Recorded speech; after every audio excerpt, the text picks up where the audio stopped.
Okay, everybody. Hello, hello, hello. Lukman, shout out to you. Kwame. Okay, we've got a slight problem with our guest. He's supposed to be here, but he's in the middle of I think Winneba in Ghana. So he's just running a little bit behind. So I just thought rather than waste you guys' time, let me just jump on and talk for a bit.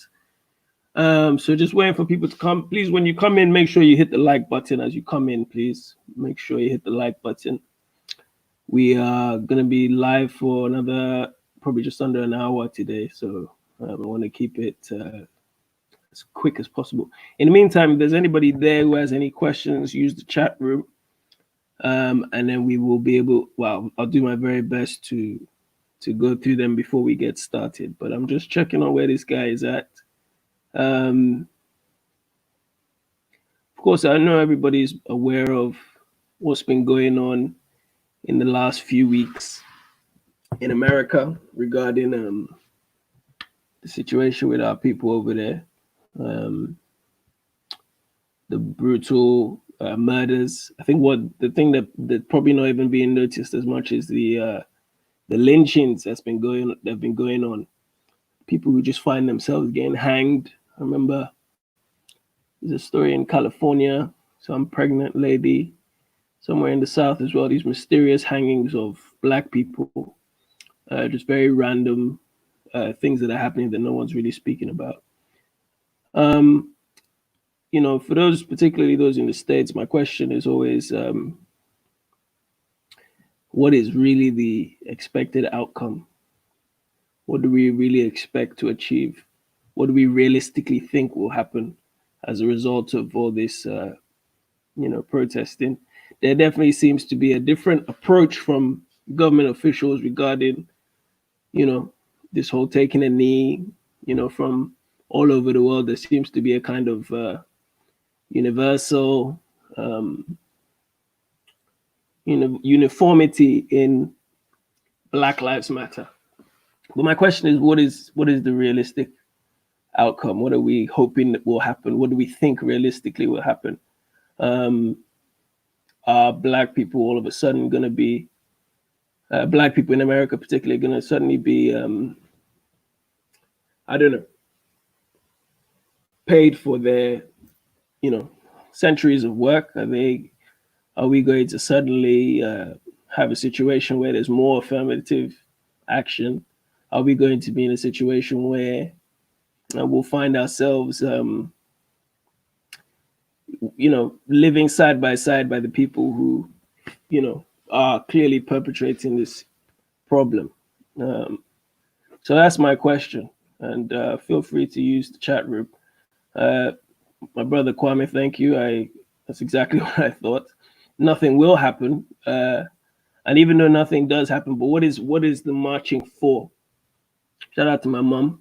How you doing, mom? What is the marching for? Are we? And the reality of this situation, I think, is people always cite these different groups that have gotten some type of compensation, whether it be Jewish people or Japanese people. These are the common ones that people like to cite. But the truth is, those people had something which, I guess Black people in America don't really have or don't really claim, which is a republic behind them. Whether you're an immigrant from the smallest village in Japan, you have that dual allegiance to Japan, and so therefore, there is a way that they can direct the funds. But I think as long as we are looking at Black America and Africa separately, I think the best you can hope for is more of the same. The best we can hope for, because this is a collective Black problem.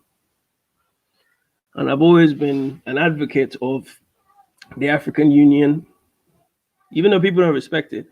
The African Union, some type of African body coming together and deciding that we're going to make some type of statement. And that's the irony for me, is with all these things that have been happening, there's never been any kind of condemnation from the African Union. Mommy has iPad. Okay, go get it from mommy. Sorry, my daughter is here. There's never been any kind of compensate. There's never been any kind of conversation. No dialogue has been started with U.S. governments regarding what is going to happen with, is making an official statement to say we condemn these acts of brutality to our brothers and sisters that are happening. I mean, you have the odd head of state making a comment. I think Uhuru Kenyatta said something. I think Nana Akufo-Addo said something. But these are just, they're drops in an ocean. It means nothing. I think ultimately, unless the African Union stands firm, and then Black people in America stand behind a body and a piece of land called Africa, you really don't expect anything different. And in fact, I would actually go as far as to say it will get worse, because I think in light of this coronavirus, in light of these new protests and these additional killings, shout out to my sister Segi, Rokia, welcome. These additional killings that have been going on since this this whole protest thing started, I think what we keep seeing is more of the same. I was watching a documentary. A documentary. I think it was the Raoul Peck documentary, the one about James Baldwin. And it just seems as though with each generation you have the same cycle of issues. Kwame says African Union said something, but they had to back down. I mean, this is whether they said something or not. They didn't say it loudly, and as you said, they had to back down.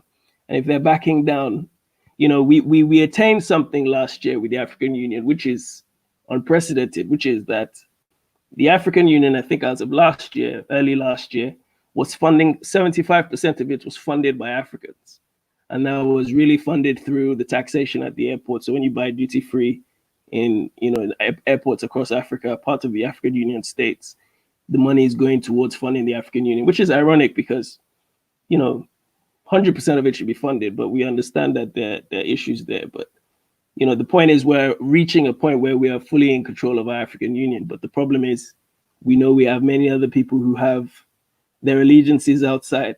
So a couple shout outs: Ifatu, Oshegbo, Jade Tippet. So just an update, people. We're just waiting on Tai Long. Shout out to you, my brother. Thank you very much for the comment. We're just discussing because our guest is running behind. He's in the middle of Winneba in Ghana, so he's a little bit behind. But what we're doing is just collectively discussing this issue with our people over in America and what needs to be done. And it's such a sad situation because we find ourselves in this situation every year or two, and we keep on having these discussions. But and that's really why I personally don't like to comment about these things, because I like to always look at it from what is the body of land. You see, when Italians, and Irish people were coming less than 100, 150 years ago, they met free African people in America. But even they were able to trump, no pun intended, even they were able to galvanize more economic power than those Black people, even though these Black people have built up all sorts of different wealth streams, which were subsequently burnt down. The gift of being white and the gift of having a nation behind them is what allowed them to be able to be, when you talk about Robert De Niro, I heard a few years ago, he went to get a special award from Italy, like a knighthood because of his Italian heritage. When you go to places like Boston and you hear these Irish people proudly celebrating St. Paddy's, almost claiming sole allegiance to, Ireland, and partial allegiance to the United States. But our brothers, our African brothers and sisters, sadly are so led down by us African people that they don't even claim anything but America. And I think that's a major issue that we African people need to look ourselves in the eye about, but also our people in America need to start figuring out how to fix the problem. So a couple of people saying some things here. Let me just go back. So Kwame again, my brother, thank you. My brother Kwame says nothing will happen. My sister Segi, how you doing? Not sure anything will happen. Basically, blacks need to come together and form a powerful body, and that's the key. The question is, we always, John Henry Clark, the historian, always used to talk about, if the Caribbeans had instead focused on, in a way, focused on Pan-Africanism and focused more on creating a Caribbean federation. So imagine all those islands in the Caribbean as a federation, controlling all their resources. Then Africa doing the same thing. Even just those two blocks alone, if you look at their proximity to the United States, now what position would we be in? And the truth is, it wasn't that simple. And we know, the different programs by the CIA to dismantle government in those parts of the world is what led to things crashing. But, we shouldn't relent, I mean, we shouldn't give up, Trevor E, my brother, how you doing? Can't believe they fired the AU ambassador to the US. She was a visionary about African American and African relations. Yeah, Dr. Arikana. I mean, look, it's you even in this day and age, you to assume that we're free to say whatever we want. I mean, we're on this public platform, which is not my favorite place. Sorry, my kids just came. It's not working anymore. It's gone now. Okay, don't tell mommy. I apologize. Even though we're on this public platform, which at any point they could just decide they want to shut things down, in the name of some type of anti this, anti that law. So we need to be very, very mindful. A lot of the so-called wokeness of Eurasians. Unfortunately, a leopard doesn't change its spots. I mean, are these people, and this is the thing with America, I mean, are these people really who outnumber black people ratio of, I think it's 10% of the population, whether that's real or not, 9-1. Are they really going to decide that, we're going to share all of this? You're such a small population, and we're just going to give you all the benefits that we've had from all this oppression. We're just going to give that to you. We're just going to share it with you. I mean, it's not realistic. We're going to police, we're going to change the way we police these neighborhoods. We're going to employ more local police from each community. All these different approaches are they're not even stall tactics. They're just deflectors. And we need to be very vigilant, and this is why my policy, whether you're in Africa, whether you're in America, or whether you're in Europe, is prepare yourself, align yourself with somewhere in Africa.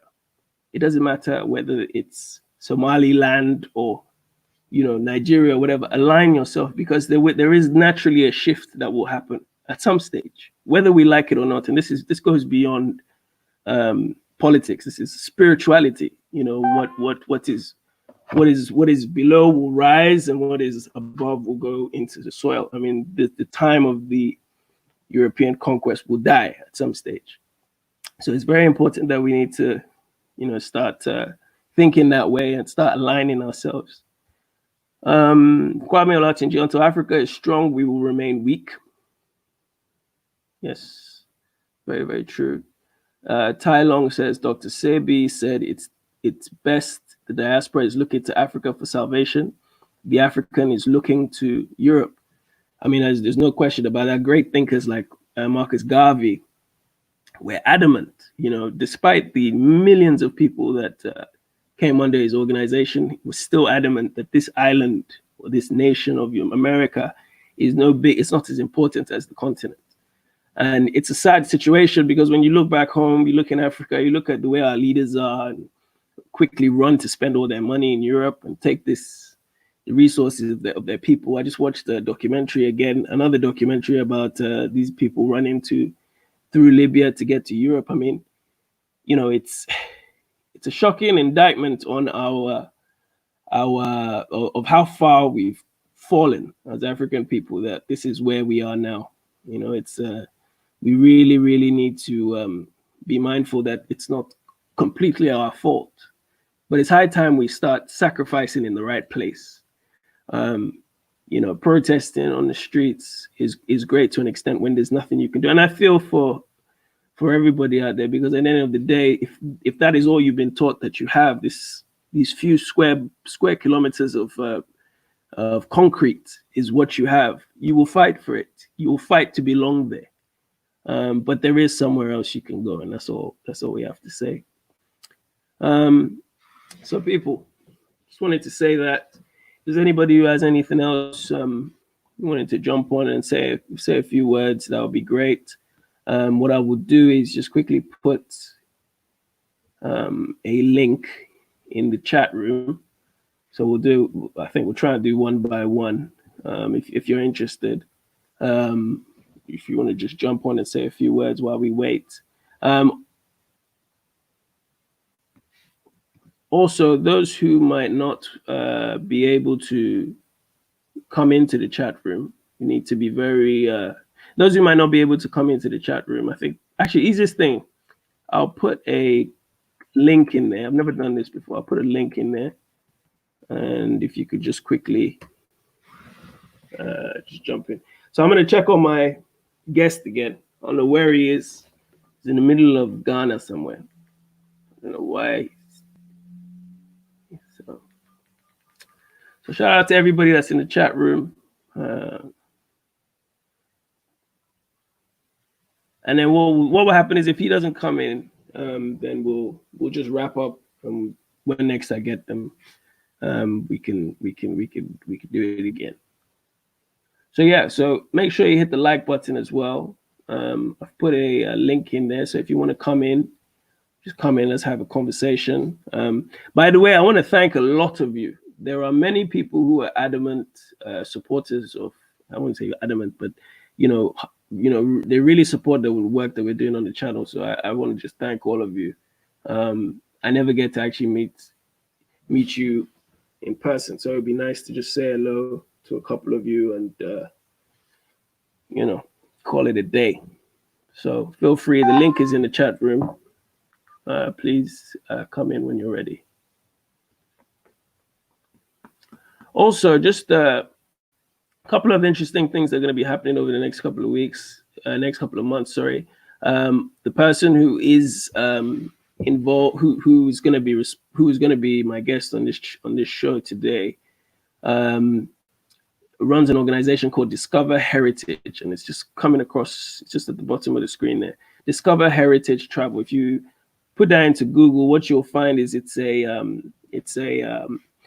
a tourism company that brings people, mostly African Americans, to Ghana. This last Christmas, they brought about 70 people for the year of return. So they're very, so it's something that I know we've been talking over the last few weeks about people going back.